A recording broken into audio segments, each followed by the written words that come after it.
Hey, welcome back to Karen's Papercraft. Today I'm going to show you this lovely card. It's been made using the Signs of Santa stamp set, which is new for the autumn-winter catalogue. It's really cute. You have all these lovely possible combinations, and which also is great is that you can have matching framelits, so that when you've stamped an image and coloured it, you can cut it out using the framelits. For the Santa on top of the card, I didn't actually stamp him and colour him myself, but I cut him from the matching paper which goes with his suite as well. And well, it's just your standard card, as you can see. There is one difference though, these little tabs that stick out. Don't worry, you'll still be able to fit it into an envelope. This is the International A4. It's a piece of A4 which I've cut in half and scored in half. If you use the American letter size, your card will be a bit shorter there and just a tad longer there, but the envelopes are the same, so you'll be able to fit it in. These look like little tabs, and they're not actually. I'm going to show you the surprise. I'll hold my card up for that, because when you open it, there you have the takeout box which pops up, and I think this would be a lovely idea on the Christmas table if you have friends over for Christmas dinner or a Christmas brunch. It's even possible to close your little box, put a treat in or a small present, and have all the cards at people's places for a table setting. And then when dinner or brunch is over, they can open up the box, fold it flat and take their card home. I think it's just too cute. Using the paper meant that I had some strips of paper left, and of course I don't throw away anything, so when the paper is as cute as this. So you see any strips left over, this is a piece left over from the mat on top of the card I've used on the envelope, and these are strips which are left from putting the strip in on the inside, and I decided to use them to decorate my envelope, so nothing is wasted, which would be a shame for this really lovely paper. To make sure that the video is not too long, I've already prepared a couple of things. For example, I've made the base card.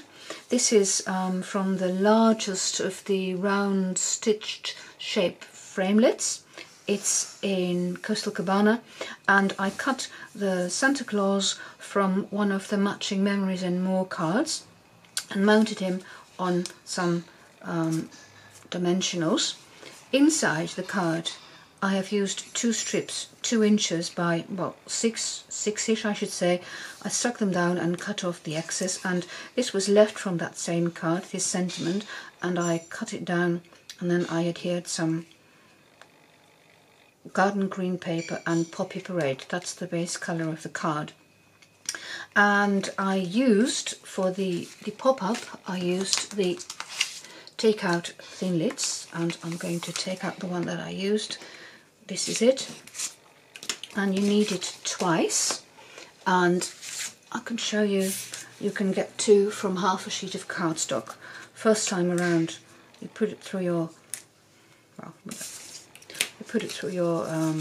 big shot, and then you flip the paper and you can slide them in together, and you get 2 from 1/2 piece of cardstock, and then you end up with 2.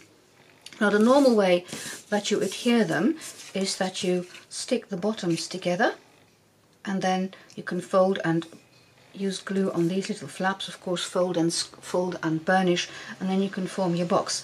We're going to do it differently, and I'm going to show you in a minute, because you can't use the bottom if you want the card to pop up. There's going to be some cutting involved. What's important to remember is that you have the slits opposite. So to close the card there, these should always be opposite, so whichever way you hold your 2 pieces doesn't really matter, but the slits should be opposite. I'm going to set up a new now for the stamping, because I thought it might be a nice idea, and you can see that here. Let me get my card back in. I stamped the check pattern onto the takeout box, and then when I'd finished my card, I thought it would look better if the inside were decorated as well. So that's what I did. I used Poppy Parade. I liked it better after all than the crushed curry. The paper is crushed curry, by the way. I used Poppy Parade and I stamped on both sides of the cutout, and I'm going to show you how I did that. Alright, I've set up again. I don't edit much when I film, but I have a really tiny desk. If you could see where I do all my stamping, you'd be amazed. Which does mean that in between filming I have to clear away things from my desk. So I'm going to continue now by showing you how I made the pop-up box. Now, when you stick your box together, you want your checks to align. At least I want my checks to align. I think it makes for a neater look, and I'm going to show you how you can do this. And for this check pattern, I used again a new stamp from the Autumn Winter catalogue, the Buffalo check, which I think is marvellous. And for this technique, your stamp apparatus comes in as a godsend, really. I put a stamp case underneath so that I can use my plate on the right. And shall I move it over to the left a bit? No, well, okay.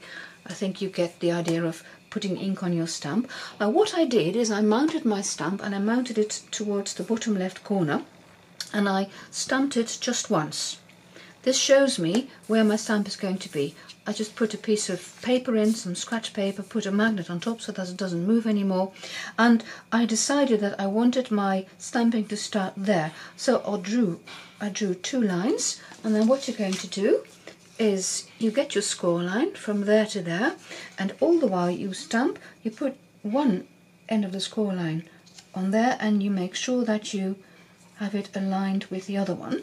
And if you do it like that, every time you stamp, you will stamp in the same position. And of course you need a bit of post-it note or other masking paper that you don't stamp on that side. Right, then I used Poppy Parade to do my stamping, and you ink up your stamp. It's a huge background stamp, so you may have to look if there's enough ink. Yep, I can see in the light that there is enough ink. And then you push down. Now you need to push down quite a bit, and my hands usually hurt, so I use the flat of my hand to do the pushing down. And the beauty of the stamp apparatus is if you think, well, I didn't stamp enough, you can put it back, and then you will be stamping in exactly the same position. Now then, this side is stamped. I take off my mask, and again, this is where my score line is, you see. So you align it with the bottom corner there, and with that same line, put the mask on again. And now, of course, don't be like me and forget to mask, because then you'll be stamping over the bit you've just stamped, which is a shame. You'll have to start all over again. Again, ink up your stamp. I'm checking in the light if there's ink everywhere. Yes, and again you press down.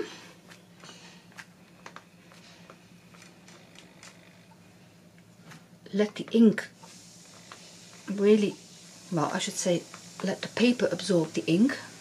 The ink doesn't absorb the paper, Karen. The paper absorbs the ink. And there you have a perfectly stamped half. You do this with the other half as well, and the same procedure for the inside, so that you end up with this. Okay, I'm going to clean off my stamp, and I'll be back in a minute when I've cleared my desk again. Right, back again. I have stamped both of the tiny treat box, and what you're going to do is, I can't find my scissors now, from one of the two you cut away the bottom entirely along the score line. Don't throw away this bottom bit, you're going to need it a bit later. Then I'm going to fold and burnish all my score lines, bone folder.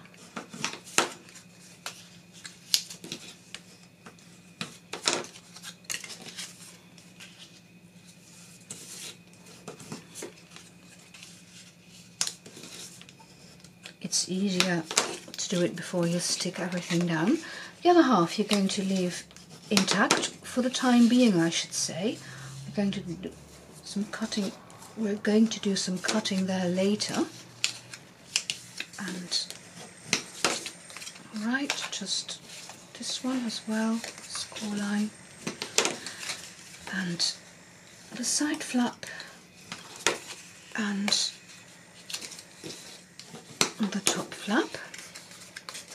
Now then, remember I told you that the slits have to be opposite, so this side is going to adhere to that side, this side is going to adhere to that side, and then you'll stick down that one a bit later. I'm using my Tombow for this. You could use tear and tape if you like, but the beauty of the Tombow is, I always think, that it leaves you some room to move your paper about if necessary. Okay, align it properly. And can you see how lovely my check pattern matches? I like that. I'm not OCD, but it's just, I think it makes for a much nicer look. And as I said, and if you're confused, check again.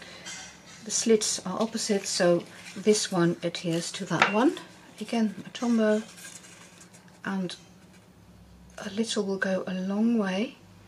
I just put down some glue and then I use the nozzle to more or less spread the glue thinly, and I'm sticking it down, aligning it at the bottom and the top.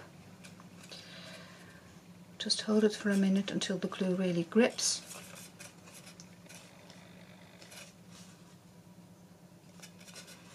And now you have a box looking like this. Before you do anything else, you have to adhere some tear and tape to the bottom part. So there and there, and along this line as well.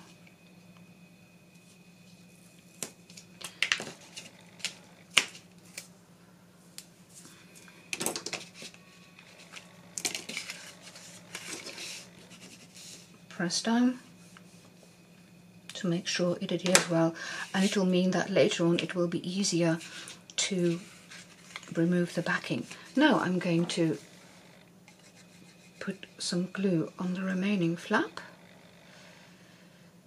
again spreading lightly, and adhere. This one's a bit trickier. Okay, now I can get my finger in to press down on the entire flap. Give it some time to adhere. Once you think it has stuck, you could even use your bone folder to reinforce slightly without pushing it out of place. And in a minute you can close down your box like that. But before we do this, you're going to have to do some cutting along the bottom. First of all, you're going to cut from there to there, so along the diagonal. So I'm just eyeballing this, it doesn't really matter. And then the box can open again. Then you cut away the bottom flap here as well. Now this is important. These flaps have to be wedged, but you have to wedge them at a really acute angle. So much more than you would normally cut. I didn't cut far enough here. There you go. And this one too, it has to be a really acute angle. So be bold and snip off more than you think you would need, because when you put your box inside your card, you want this corner to be able to fit, you see, if it overlaps it doesn't fit properly. Now I can stick down the last flap.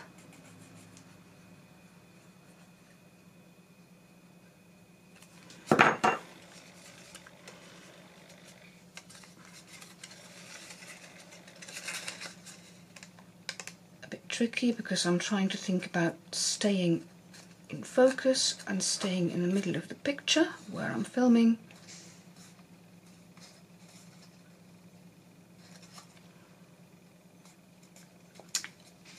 Nearly ready now, yes. Now then, I'm going to take my card again, and you see we've already put some tear and tape on the bottom, so adhering should be easier. You take your card and you need a ruler. I've got this huge one. It goes all the way to 20 inches, which is sometimes inconvenient. And 2.5 inches down from the top of the card, you put a little pencil mark. If I can find my pencil now. There we are. So 2.5 inches down, you make a light pencil mark. And then, this is where my pencil mark is, I hope you can see, and this is where your bottom bit comes in, the one that you saved, that you cut off from half of your box. You put it like this, one top and the other aligned along the score line, and then you draw around the top part. I'll hold it up slightly, I hope you can see that it's not out of focus. Now then, what you do is, it's important that you put the two glue flaps at the top. So this is how you stick down the box. But first you're going to stick down this tiny bit. So, paper piercer, and I'm removing the backing of the tear and tape. It'll be easier from this side. Yes, come on. And there you go. I'm folding away this flap for the time being so that I can see properly. Now you want, here you have your bottom of the box, this bit and that corner. So you want that corner to go from there and the other one from there. I'll try to show you. So at an angle, you stick it down. And there you go. This is how your box is aligned now, along this pencil line. If you like, and it's not really straight, you can use an eraser. This one doesn't fit in. I'm sure I have another one that will. More of a corner. You can erase it. Then, all you have to do is fold down your box, press down that line again, remove the backing, and you fold closed your card. There you see the two bits sticking out. And now that I have decorated the inside, the second flap has a kind of decoration as well, which I think looks better. Then when you open it up, there you have your pop-up. All you have to do now is decorate it, and I did decorate beforehand. I'll put them down on my silicone mat, you can see them properly. I cut some of the decorations from the designer series paper, and I like my embellishments to be a bit sturdier, so what I do is I cut them from the paper, and I also cut them from Whisper White, and then adhere them to a piece of Whisper White, like so. They become sturdier, and then I mount them on dimensionals. Here you can see I used what was left of my dimensionals, because then they pop up on your box as well. I didn't use dimensionals for the presents, by the way, because I want to stick them behind the little trolley cart, what is it? The little wagon that one of the elves is pulling. So I'm putting a dimensional on. One will be enough, I suppose. And then all you have to do, and I think that this one is sort of pulling the card along. So I'll start with this little fella, and I did use quite many dimensionals, but I don't want them to buckle because the card will be folded. And put him on your box, not too near the bottom, and it's easy now, you can reach in the little card.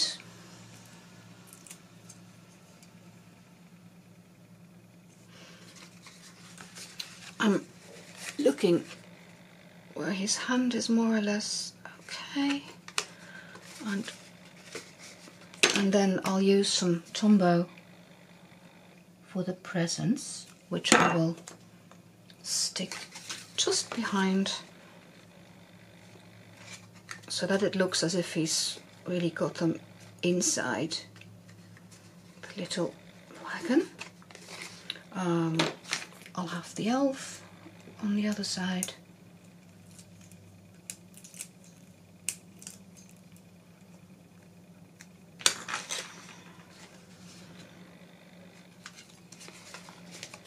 And the signpost.